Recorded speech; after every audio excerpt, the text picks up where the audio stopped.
بسم اللہ الرحمن الرحیم۔ السلام علیکم عزیز طلبہ، میں ہوں آپ کی ٹیچر شازیہ گل اور میں آپ کو جماعت پنجم کی اردو پڑھاؤں گی۔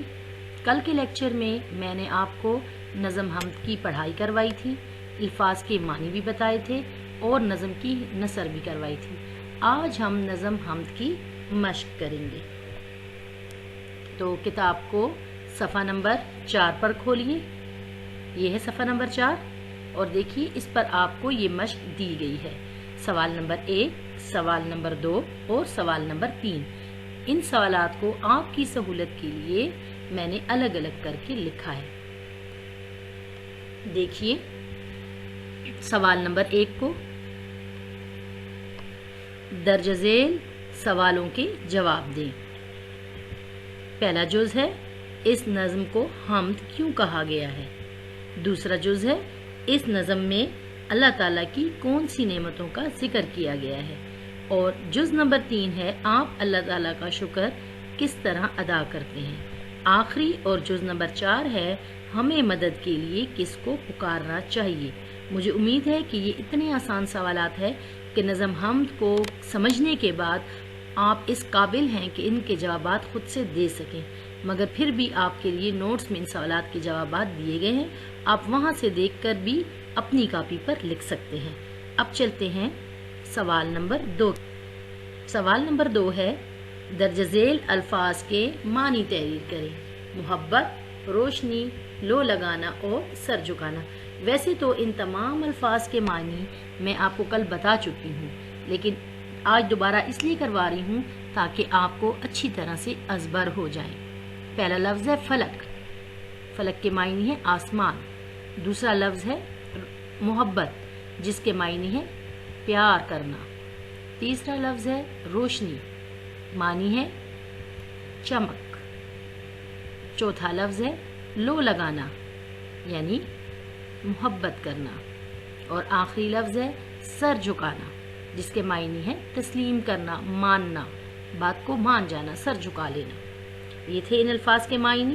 اب چلتے ہیں اپنے سوال نمبر 3 کی جانب۔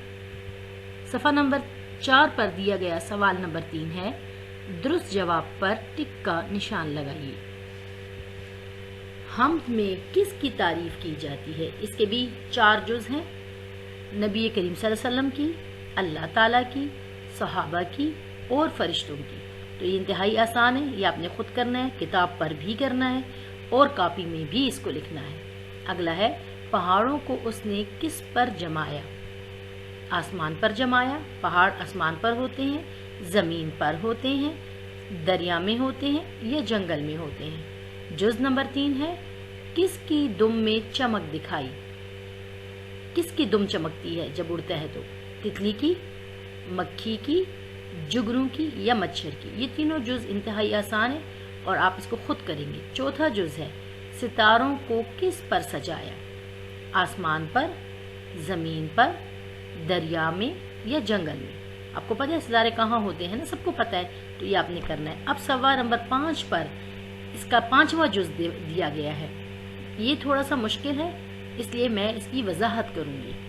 اس حمد میں زیادہ تر کس چیز کے بارے میں بیان کیا گیا ہے؟ دیکھیں، ہم اللہ کے بارے میں کچھ بھی کہیں تو وہ حمد ہوتی ہے۔ اللہ کی تعریف کریں، اس کی صفت رحیمی کو بیان کریں، اس کی قدرت کا ذکر کریں، اس کے رحم کا ذکر کریں، تو یہ اللہ کی تعریف ہے، تو اس سب میں حمد ہو جاتی ہے۔ تو اب یہ پوچھ رہا ہے کہ اس میں کون سی صفت بیان کی گئی ہے اللہ تعالیٰ کی؟ صفت رحیمی، اللہ کے رحم و کرم کا ذکر کیا گیا ہے یا اللہ تعالیٰ کی صفت قدرت کا؟ تیسرا اس میں اس نے آپشن دیا ہوا ہے فرشتوں کے کمالات، تو آپ نے تو اس میں فرشتوں کی کوئی بات پڑھی ہی نہیں، تو یہ تو ٹوٹلی رانگ آپشن ہو گیا۔ چوتھا اور آخری آپشن دیا ہے انبیاء کرام کے معجزے۔ کسی بھی نبی کا ذکر نہیں کیا گیا کہ ان کے کیا معجزات تھے۔ تو آ جاتے ہیں آپشن نمبر 1 کی طرف اور آپشن نمبر 2 کی طرف۔ اس میں پہلے میں ہے کہ صفت رحیمی، کہ اللہ تعالیٰ رحم کرنے والی ذات ہے، تو اس میں اللہ تعالیٰ کے عفو درگزر رحم کا ذکر نہیں کیا گیا، بلکہ اس میں اللہ تعالیٰ کی صفت قدرت بیان کی گئی ہے۔ وہ کیسے؟ یہ بتایا گیا کہ جو کام اللہ کر سکتا ہے، جس کام کی قدرت اللہ کو ہے، وہ کسی کو نہیں۔ پھول اللہ اگا سکتا ہے، دریا اللہ بہا سکتا ہے، بہن بھائی ہمیں اللہ دیتا ہے، دنیا ہمارے لیے اللہ نے بنائی ہے، یہ سارے کام اللہ نے کیے ہیں۔ تو اللہ جو کام کرتا ہے وہ اللہ تعالیٰ کی قدرت ہے جو کوئی نہیں کر سکتا. تو اس نظم میں اللہ تعالیٰ کی صفت قدرت کو بیان کیا گیا ہے. چونکہ یہ وضاحت طلب تھا اس لیے میں نے اس کی وضاحت کر دی. اب چلتے ہیں صفحہ نمبر 5 کی طرف. صفحہ نمبر 5 پر اگر آپ دیکھیں تو سوال نمبر 4 میں آپ سے اس میں صفت کے بارے میں بات کی گئی ہے جو میں آپ کو گرامر کرواتے وقت اردو بی کاپی میں کرواؤں گی. اسی کے نیچے آ جائیے تو یہاں پر دیکھیے سوال دیا گیا ہے کہ دیے گئے جملوں میں مندرجہ ذیل اسماء کو اپنے جملوں میں استعمال کریں. اسماء اسم کی جمع ہے یعنی ان اسموں کو اپنے جملوں میں استعمال کریں. اور وہ اسم کیا ہے؟ چمک، ٹھنڈا، چھوٹا، خوبصورت اور تیز.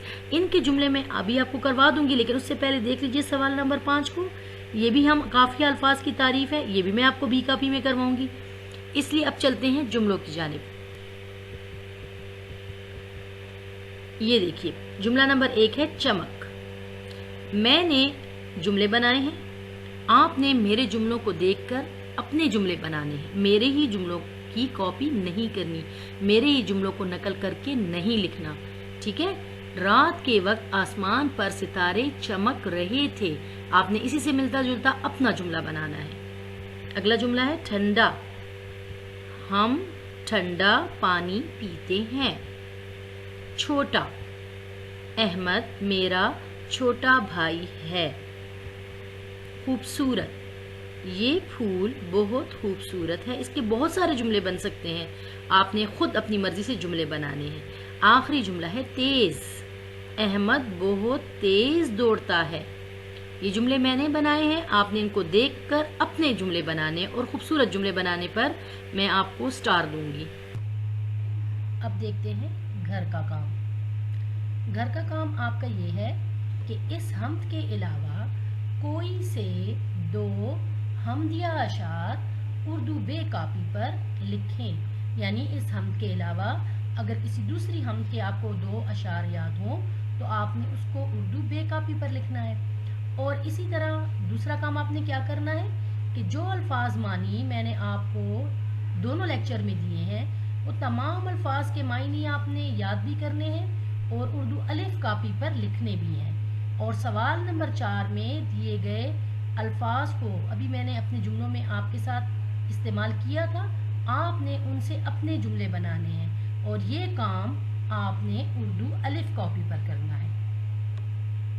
امید ہے آپ کو سبق سمجھ آ گیا ہوگا. گھر پر رہیں، محفوظ رہیں اور اپنی صحت کا خیال رکھیں. شکریہ.